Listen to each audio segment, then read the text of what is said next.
Sexy Red enters every room like a fire alarm, loud, flashing, and designed to get your immediate attention.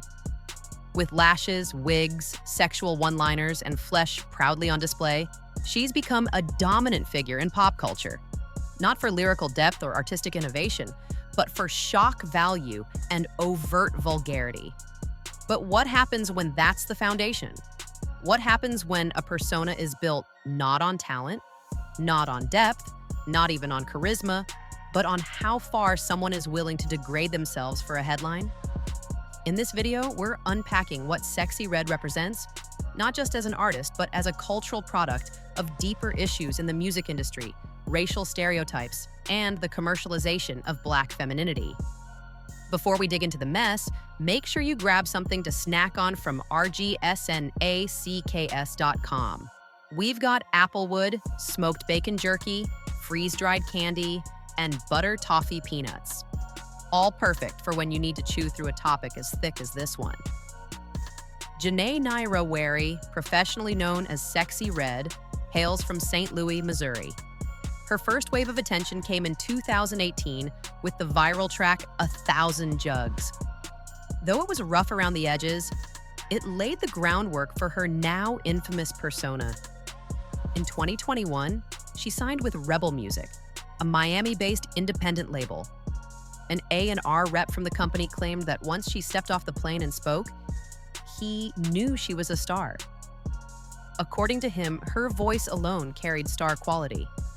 It's hard not to question what bar we're using to define stardom nowadays, because this particular praise feels like a symptom of a music industry that prioritizes virality over substance. If a voice and outlandishness are all it takes to go viral, then almost anyone could be a star, so long as they're loud enough and shameless enough. In the years that followed, Sexy Red continued to drop music that leaned heavily into raunch and shock. Her breakout moment came in January 2023 with the track Pound Town, a song that gained attention for its graphic lyrics, including references to her genitals in colors and conditions that sparked disgust, fascination, and of course, virality. The song became a massive success, not necessarily for its musical quality, but because of its unapologetic raunchiness. Since then, Sexy Red has collaborated with high-profile names like Nicki Minaj, DaBaby, Drake, Justin Bieber, and H0le Choppa. Her song Ski Ye, released in July 2023, further solidified her brand. Loud, hypersexual, and dripping in unfiltered, boudet-centric energy. Sexy Red doesn't simply flirt with vulgarity, she makes it her brand. Her music, image, and interviews all orbit around being as provocative as possible. It's not just about being sexual, it's about being so graphic that even seasoned adults find themselves clutching invisible pearls.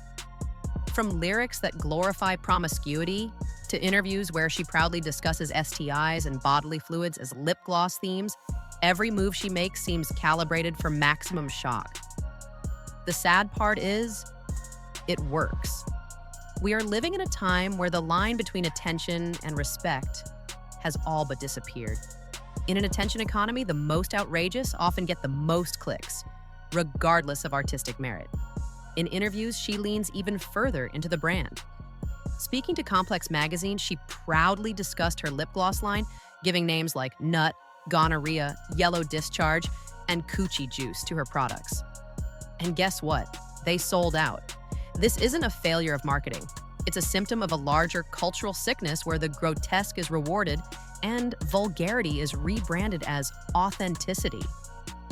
In October 2023, Sexy Red managed to escalate her polarizing reputation further by publicly endorsing Donald Trump. Her reasoning, because he gave out stimulus checks and got Black people out of jail. That endorsement alone sparked outrage across the internet, especially considering Trump's divisive record on race and social justice. But just as quickly as that backlash erupted, a sexually explicit video of Sexy Red emerged, shared directly from her own Instagram story. This led many to speculate that the tape was leaked intentionally as a distraction tactic. And here's the kicker, it worked. The conversation quickly shifted from her problematic endorsement to her explicit video. This was not just a coincidence, it was a case study in how controversy can be weaponized. Sexxy Red isn't necessarily trying to protect a legacy or reputation. She's protecting relevance. In an industry that forgets people overnight, she understands that being talked about, even negatively, can be a form of currency. But at what cost? The music industry doesn't just allow this, it rewards it. Sexxy Red is exactly what the industry loves: clickable, memeable, and marketable through controversy. But this isn't just about her. For every Sexxy Red, there are dozens of talented Black women, singers, rappers, poets, who will never get a chance because they don't fit this hyper-sexualized mold. The system isn't broken. It's working exactly as it was designed, to exploit and commodify Black femininity in ways that are lucrative for everyone except the artist herself. And the worst part? The stereotype that Sexxy Red embodies is one that has plagued Black women since slavery. The hypersexual Jezebel archetype was designed to dehumanize and justify the mistreatment of Black women. By leaning into this persona, Sexxy Red isn't subverting a stereotype, she's reinforcing it. And the industry, primarily run by executives who would never let their own daughters perform music like this, continues to profit. People love to draw comparisons between Sexxy Red and artists like Lil Kim, Foxy Brown, and Trina. They'll say, well, they were sexual too. But let's not get it twisted. Lil Kim, for example, wasn't just rapping about being someone's toy. She was flipping the script, owning the fantasy, and challenging the male gaze. She was the queen, the villain, the fantasy, and the mastermind. There was artistry in her raunchiness. There was intention. Sexxy Red, on the other hand, exists in a completely different era, one where sexuality has been so commodified that it's now the baseline. Her image doesn't challenge systems. It fits perfectly within them. There's no subversion, just performance. And once the performance stops being shocking, what's left? It's not hard to understand how someone could fall into this trap. When you come from environments where attention is rare and resources are scarce, fame becomes a kind of survival. The world finally notices you, even if it's for the wrong reasons. And suddenly, that attention becomes addictive. But the performance doesn't stop. Once you're famous for being outrageous, you have to keep upping the ante or risk becoming irrelevant. It becomes a cycle of one-upping your last headline, even if it's damaging your reputation, body, or mental health. This is why Sexxy Red isn't being groomed for longevity. She's being used up quickly and efficiently, like fast fashion. Her shock value will only carry her so far, and when it wears thin, the industry will move on to the next viral sensation. What happens then?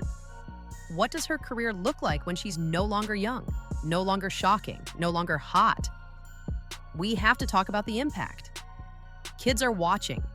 They're reciting lyrics they barely understand, emulating a lifestyle that's not only unrealistic, but deeply harmful.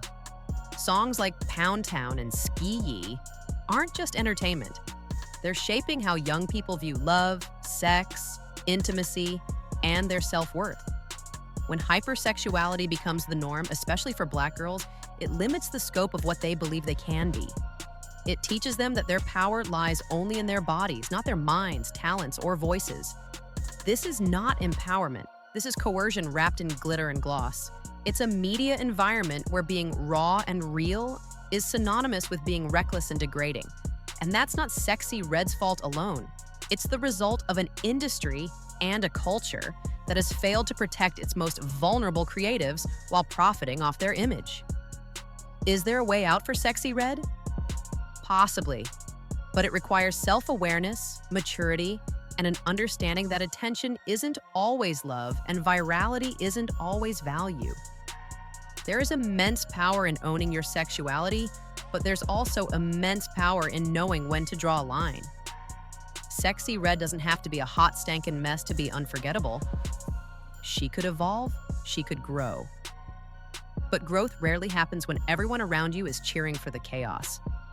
If she wants longevity, she'll need to step away from being a product and step into being a person. A real artist with something more to say than "my booty hole brown." Because eventually people stop laughing. The shock wears off. and the headlines move on. Sexxy Red is not just a controversial figure, she's a case study. A symptom of a cultural machine that eats authenticity, regurgitates stereotypes, and sells them back to us as empowerment. She's not just a person, she's a product of deep-rooted exploitation wrapped in viral packaging. And while some may celebrate her rawness, others see it for what it is: a reflection of everything wrong with how we treat Black women in media, music, and culture. So the question isn't just about Sexxy Red, it's about us. What are we choosing to elevate? What are we co-signing as consumers? And when do we finally say enough is enough?